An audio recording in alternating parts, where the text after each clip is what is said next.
Alright, what's up mga kalaptap, no? So, for today's video is nandito tayo sa ating dating barracks na nilagyan natin ng mga isda.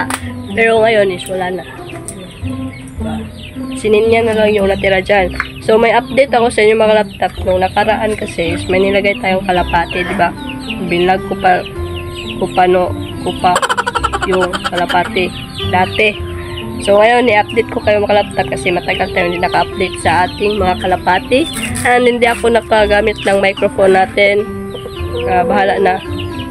Ay, wag nyo na lang intindihin yung mga nasa paligid kasi nandito nga tayo sa ating farm. Mini farm sa bahay. Yan. So, itutur ko din kayo sa ating mga alaga dito, no? Pero unahin ko muna yung nasa nilagyan ng kalapati. So, yan.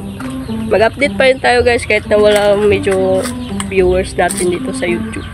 So, ayan, update ko kayo sa ating kalapati. So, wala talaga kalapati dito. May pako lang siya pero hindi siya lumilipad. So, ito yung kalapati natin. Bahay ng kalapati. Dati. So, ngayon is yung nakalagay na dito is yung manok na ni Papa.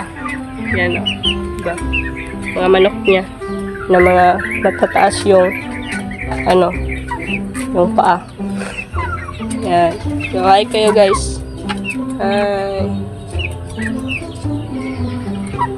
So, ito na yung nalagay dito sa kalapati. And yung kalapati naman natin is pinakawala natin sa langit. Yan. Nilabas nila Papa kasi nagkasakit yun mga kalaptap. And hindi namin alam kung paano gamutin.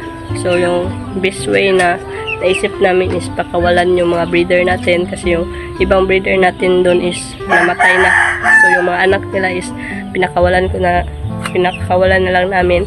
And swerte na lang tayo mga kalaptap kung babalik pa sila, no? Pero, as of now is wala talaga. Walang bumalik. So, yan. Yung nakalagay dito is yung ano na lang. Yung manok ni Papa na mga anak. So, maganda din to kasi malaki yung space. And, ganyan niya sila. So, itur ko kayo makalaptap sa mga manok ni Papa na breeder. Yan. Tutur ko lang kayo no, para masaksihan din nyo. Diba? So, dito tayo sa breeder ni Papa. Ito yung father ng anak. Father ng anak. Ano yun? Ito yung papa ng mga anak na nakita nyo dun sa kalapati natin na cage. Ayan. Ito yung papa niya. And yung mga semi-breeder natin or yung babae is nandyan. So, yung isang manok pala natin makalaptap is parang kinain ng aswang. Kasi butas-butas yung katawan niya yung nakita ni Papa. So, hindi na lang tayo mag-ano doon. Baka nagutom din yung aswang. So, shout out na lang sa'yo. So, dito naman tayo sa mga sisiw. Ayan. Sobrang tahimik, no? Sobrang tahimik nila, guys. Huwag nyo na lang intindihin. Yung mga sisiw natin dyan. So, mga gustong bubili dyan ng mga manok. So, yung mga semi-breeder is nandito kan Papa. Mabilis lang silang dumami pag si Papa yung nag-alaga guys. So, yan sila. So, ito dapat yung ilalagay natin dun sa area makalaptap kung natandaan nyo, no? Dun sa isang baryo.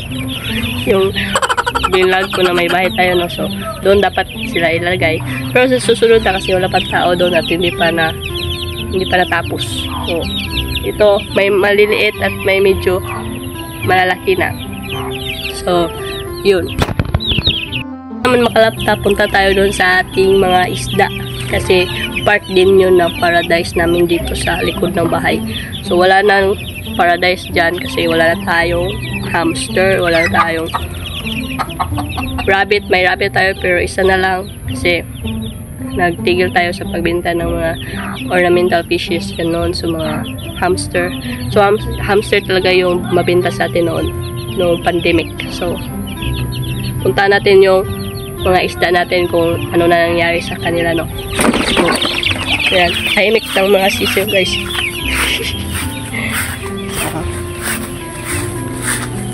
lahat tayo guys is vlogger na, so wala tayong dapat ikahiya ngayon kasi normalize na yung magbablog.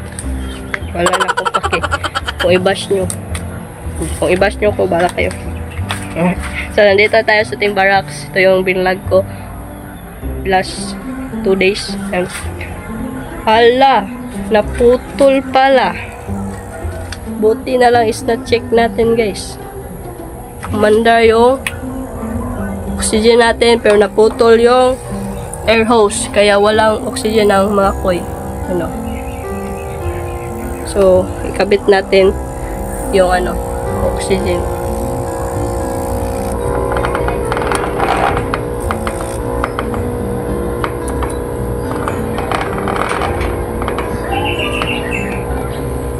At nagkaroon na sila ng oxygen. Buti na lang is nag-vlog tayo guys. Hindi ko mapuntahan to dito kung hindi tayo nag-vlog. Yan, may oxygen na. Dito din. Ganyan sila mga kalaptop. Kung walang oxygen yung coin natin is parang nagpahinga lang sila.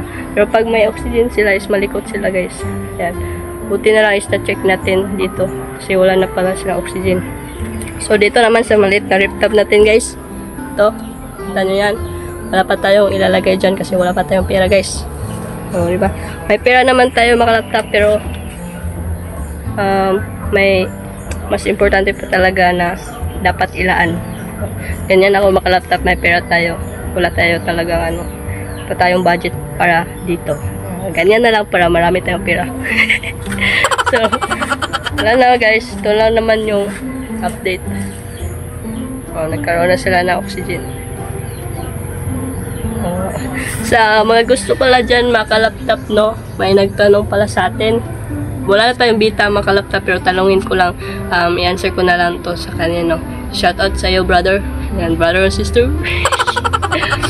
Kasi nagtanong siya kung bakit yung daw niya, yung bita fish is hindi gumagalaw sa isang lalagyan, So sabi ko baka stress lang siya at dapat takpan yung yung parang may wall sila, no, para hindi sila ma-stress.